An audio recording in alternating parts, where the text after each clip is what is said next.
किसी की औकात नहीं है जो मोदी सरकार को गिरा सके। खुलेआम डंके की चोट पे कह रहा हूँ मैं भी पूरा हिंदुस्तान घूमता हूँ, मैं टैक्सी वाला ड्राइवर हूँ। ये इकट्ठा जो हुए ना सारे टुकड़े टुकड़े गैंग वाले मोदी को हराने के लिए, मोदी का एक बाल भी टेढ़ा नहीं कर पाएंगे। इनकी सीटें और बढ़ेगी, कोई रोक नहीं पाएगा। ये सब जो है ना कीड़े मकोड़े की तरह गायब हो जाएंगे। चुनाव बाद आएगी फिर बीजेपी सरकार कि कोई नहीं रोक पाएगा। पब्लिक सुनेगी सबकी, करेगी अपने मन की और लाएगी मोदी सरकार। 30-35 साल में ड्राइवर का अनुभव क्या कहता है? 2014 से पहले के हालात, देश की सड़कों के और अभी के क्या अंतर नजर आता है? देखिए, मैं टैक्सी लाइन का ड्राइवर हूँ और यही नोएडा और ग्रेटर नोएडा की मैं बता रहा हूँ। दूर को छोड़ दीजिए, क्योंकि मैं तो यहाँ आया था 2006 में मैं आ गया था यहाँ। और तब में और आज में फ़र्क ये है ना कि मैं पहले रात में ग्रेटर नोएडा गाड़ी लेके रुक नहीं सकता था, और आज कहीं भी गाड़ी लगा के आराम से सो जाइए। कोई पूछने वाला नहीं है, किसी की औकात ही नहीं है कि जो रोक देवे गाड़ी वालों को। आती नहीं देता कोई, किसी की औकात नहीं सर। नहीं तो पहले पता चलता था कि हाथ पर बांध करके फेंक दिया, गाड़ी लेके गायब, ये होता था पहले। और रोड के हालत क्या थे? रोड की हालत किसी से छुपी नहीं है, मैं क्या बताऊं, दुनिया देख रही है। पहले आप कहीं भी जाइए, एक तो सिंगल रोड होता था ज़्यादातर, और उस पर भी इतने गड्ढे थे कि अब जो हम 2 घंटे में दूरी तय कर रहे हैं, वो उस समय में हम 6 घंटे में भी करना मुश्किल था। और आज की डेट में जो रोडों का जाल बिछ रहा है ना, आप पूरे हिंदुस्तान में किसी भी कोने में जाइए, आप रोडों का वो देखिए, कहीं ना कहीं एक नया रोड मिलेगा आपको। कहीं बनता हुआ, कहीं चालू रोड में, मतलब कि नया जरूर मिलेगा। जी हाँ, तो ये जाल बिछा है? बिल्कुल बिछा है सर, इसमें कोई शक नहीं है। इसका श्रेय किसको देंगे? हम तो इसका श्रेय, ये तो केंद्र का काम है। देखिए, पूरे देश की बात है तो केंद्र का काम है, तो हम यही मोदी सरकार को इसका देंगे। जी जी बिल्कुल, मोदी सरकार को श्रेय देते हैं, बिल्कुल देंगे। अब 2024 के चुनाव आने वाले हैं। हाँ जी। आपके लिए मुद्दा क्या है? किस मुद्दे पर आप सरकार का चयन करेंगे? किस मुद्दे पर पार्टी का चयन करेंगे? किस मुद्दे पर प्रत्याशी का चयन करेंगे? देखिए, वैसे तो पार्टियां बहुत हैं, बहुत सी लालीपाप देने वाली हैं। खास करके ये जो गांधी परिवार है ना, खास करके इटालियन जो राजमाता इनकी हैं, सोनिया गांधी उर्फ, अब आगे मैं नहीं बोलूँगा, छोड़िए, खैर जाने दीजिए। ये तो कहीं की नहीं है। ये 400 से 40 पे आ गई थी ना, अब की शायद 4 पे भी मिल जाए, बहुत बड़ी बात है। और रही बात, जो लोग कहते हैं ये इकट्ठा जो हुए हैं ना सारे टुकड़े टुकड़े गैंग वाले मोदी को हराने के लिए, मोदी का एक बाल भी टेढ़ा नहीं कर पाएंगे। इनकी सीटें और बढ़ेगी, कोई रोक नहीं पाएगा। तो मेरा सरकार गिर जाएगी इस बार? किसी की औकात नहीं है जो मोदी सरकार को गिरा सके। खुलेआम डंके की चोट पे कह रहा हूँ मैं भी पूरा हिंदुस्तान घूमता हूँ, मैं टैक्सी वाला ड्राइवर हूँ और मैं दुनिया देख रहा हूँ। ये जो फर्जी जो है ना लालीपाप देता है, ये योगराज कांग्रेसी, क्या नाम है, राहुल गांधी, रोड शो कर रहा है। कौन कौन सा शो कर रहा है? भारत जोड़ो यात्रा। भारत जोड़ो यात्रा। इनके खैर छोड़िए, बहुत ज़्यादा नहीं बोलना चाहिए, लेकिन ये जो है ना सिर्फ दिखावा है, पब्लिक को बेवकूफ़ बनाना। अरे इसकी नस्ल क्या है? ये हिंदुस्तान का है ही कब? ये तो हिंदुस्तानी है ही नहीं, हम तो मानते ही नहीं हिंदुस्तानी। ये कांग्रेस की सरकार न होती तो इसको हिंदुस्तानी नागरिकता न मिली होती इसे। ये सच्चाई है, बिल्कुल सच्चाई है। ये तो कांग्रेसियों ने अपना वो करके इसको जो है नागरिकता दे दिया राजीव गांधी के मरने के बाद। अगर ये हिंदुस्तानी था तो राजीव गांधी से पहले क्यों नहीं आया? इंदिरा गांधी के समय में क्यों नहीं आ गया था ये? देखिए, उसी राहुल गांधी ने पीएम बनने के सपने देखे हैं। सपना वो देखता रह जाए, सपना देखना बुरी बात नहीं है, लेकिन वो साकार नहीं होगा। नहीं होगा, सवाल ही नहीं। 28 पार्टियां साथ में लेकर के अगर राहुल गांधी चल रहे हैं तो 2024 से चुनौती देने वाले हैं। एक चीज बताइए, हम इसको कैसे वो कर? कांग्रेस सबसे बड़ी पार्टी है देश की। आप शुरू से जाइए, जवाहरलाल नेहरू के अपने बल पर प्रधानमंत्री बने थे। उस समय में सरदार वल्लभ भाई पटेल जीते हुए प्रधानमंत्री वो थे। हाल ही में अमित शाह ने संसद के अंदर कहा था कि चाचा नेहरू ने पीएमओ को लेकर के गलती नहीं, पूरा ब्लंडर किया। नेहरू ने आज जितना भी जो यहाँ यहाँ के वो सरकार झेल रही है ना, सब उन्हीं की गलतियों की वो है। और फिर भी काफ़ी कुछ आज ये अभी बीच में चिल्लाने लगे कि लद्दाख पे पीओके पे वो चाइना कब्जा है, इसके ने कराया है। ये जवाहरलाल ने जो कब्जा है जवाहरलाल नेहरू के समय का है। आज कौन सा कब्जा कर लिया पीओके पे चाइना ने। हाल ही में 3 राज्यों में सरकार आई है, जिसमें छत्तीसगढ़ है, मध्य प्रदेश है, राजस्थान है। 2024 की राह कितनी आसान है?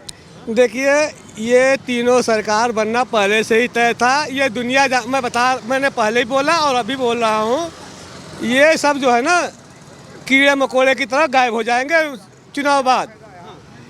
आएगी फिर बीजेपी सरकार कि कोई नहीं रोक पाएगा, किसी के बस की नहीं है। ये हल्ला मचाते रहे, कोई फर्क नहीं पड़ता। पब्लिक सुनेगी सबकी, करेगी अपने मन की और लाएगी मोदी सरकार। पब्लिक के मन में क्या है? जो पब्लिक के मन में वही तो मैं बता रहा हूँ। आएगी फिर मोदी सरकार। कितनी बार? तीसरी बार? तीसरी बार आएगी, तीसरी बार नहीं। ये मोदी जी का आखिरी वो होगा, इसके बाद आएंगे बाबा योगी आदित्यनाथ। ये चौथी बार भी आएगी बीजेपी।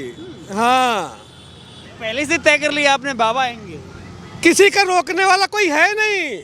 मैं देख रहा हूँ ना, है ना, नीतीश कुमार हैं, अरविंद केजरीवाल। नीतीश कुमार है क्या? पलटू राम है। आज अपने बल पे उन्होंने कितनी बार एक सीएम रहे बिहार के अंदर। आज तक कभी अपने बल पे उन्होंने सरकार बनाई है बिहार में? जब वो एक सीएम नहीं बन सकते अपने बल पे, तो केंद्र की राजनीति क्या करेंगे वो? आज वो जो जाति जनगणना कर रहे हैं, अगर इनकी इतनी औकात होती तो ये जाति जनगणना कभी ना करते। लेकिन उनको पता है कि हम कैसे पब्लिक को फोड़ें, जात पात के ऊपर पब्लिक को आपस में कटवाएं मरवाएं। लेकिन लालू प्रसाद यादव ने ताल ठोक दिया इस बार कि मोदी को हराने के लिए फिट हुआ हूँ, फिट। लालू प्रसाद यादव कबर में पैर है उनका। आज है, पता चले अभी कोई भरोसा नहीं, चुनाव आते आते पता चले हार्ट अटैक हुआ क्या गए।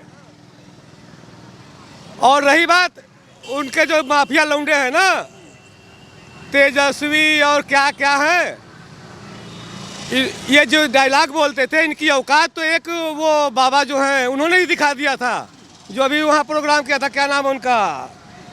बाबा धीरेन्द्र शास्त्री ने उनकी औकात दिखा दिया था। वो और क्या करेंगे? वो एक नेता है, वो अपने लिए जो कुछ होंगे वहाँ अपने लिए। और अभी बिहार में भी उनकी औकात। आप एक चीज़ बताओ, कभी भी अगर इन्होंने जात पात न की होती तो इनको कोई बिहार में लाता ही नहीं। निश्चित है। ये नवी फेल वो है क्या? वो नवी फेल कहाँ से किस लायक है? जनता सीएम लायक है, अब तो सीएम बनेंगे इस बार। तो सीएम नहीं, वो अगर वो लालू की औलाद न होते ना तो एक चपरासी के लायक भी नहीं थे। तेजस्वी की बात कर रहा हूँ मैं। कह रहे हैं बिहार का भविष्य है।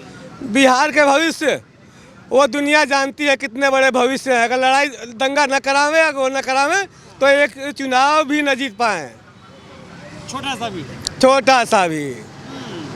2024 में रास्ता तय हो गया है मोदी का, कोई रोकने वाला नहीं, क्लियर है, कोई नहीं रोक पाएगा। कोई रेड लाइट नहीं है, कोई नहीं, कोई बैरिकेडिंग नहीं है ना, सवाल ही नहीं।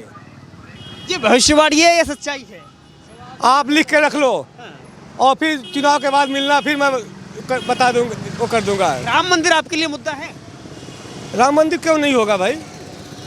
राम मंदिर राम हमारे आराध्य हैं, वो तो बहुत बड़ा मुद्दा है।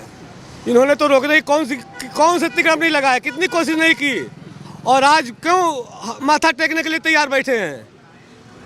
एक जनेऊधारी कभी कौन सा अपना गोत्र बताते हैं, कभी जनेऊधारी बन जाते हैं, कभी अब हम क्या कहें ये तो छोड़िए, क्योंकि वो तो जात पात वाली बात होती है। लेकिन ये सिर्फ वोट के लिए ही तो,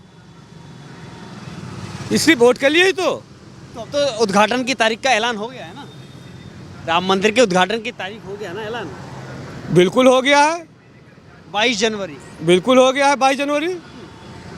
और डंका की चोट पे जो है उद्घाटन होगा भी, और उद्घाटन भी होगा। और जो अभी जो है ना इसका विरोध कर रहे थे ना, अगर एक बाप की औलाद है तो वहाँ न जावे मत्था टेकने। चुनाव से पहले। कांग्रेस कह रही है हमें तो निमंत्रण नहीं दिया गया। निमंत्रण भगवान का मत्था टेकने के लिए किसी को निमंत्रण नहीं दिया जाता है। आप मंदिर जाते हैं कभी? आप जाते हैं तो क्या आपको कोई निमंत्रण देने आता है? खुद जाना होगा, आस्था है। अगर आस्था है तो जाएंगे आप, और नहीं तो खाली वोट बैंक की राजनीति करनी होगी। खैर अब तो आप जाओगे क्योंकि आपको सामने 2024 का चुनाव दिख रहा है, इसलिए अभी जाएंगे। लेकिन बाद में फिर वही दिखाएंगे कि ये लोग मंदिर में चोरी करने जाते हैं, सिटियाबाजी करने जाते हैं। अरे ऐसों को तो सालों को जूता मार के भगा देना चाहिए थे पॉलिटिशियनों को। क्या किया है आपने? बिल्कुल, इनको देश छोड़ के जाना पड़ेगा। लग रहा है कि योगी मोदी ने दोबारा दिवाली मनाने का मौका दे दिया है। अभी 24 में मोदी को कोई रोकने वाला नहीं। 29 में आएगा बाबा योगी आदित्यनाथ, उसको भी कोई नहीं रोक पाएगा। अभी 29 तक ये क्लियर है। योगी मोदी नहीं होते हैं तो लगता है राम मंदिर रास्ता साफ होता है। देखिए, मेन तो यही लोग इन लोगों ने वो किया है इसके लिए। बाकी तो कोर्ट तो एक बहाना है, इसमें कोई शक नहीं कि कोर्ट ने वो किया है, लेकिन वो कोर्ट भी एक बहाना ही है। कोर्ट बहाना है। दोबारा दिवाली मनाने का मौका मिल रहा है आपको?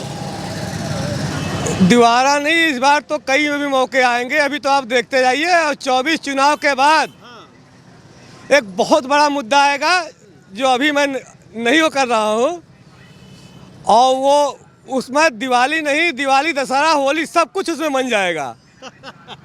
पहले से तैयारी कर रही है? बिल्कुल तैयारी कर रखी है।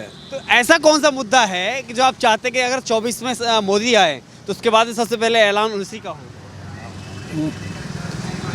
देखिए, अभी तो नहीं, लेकिन 29 मार्च से पहले वो ऐलान जरूर होगा। हिंदू राष्ट्र होगा हमारा देश।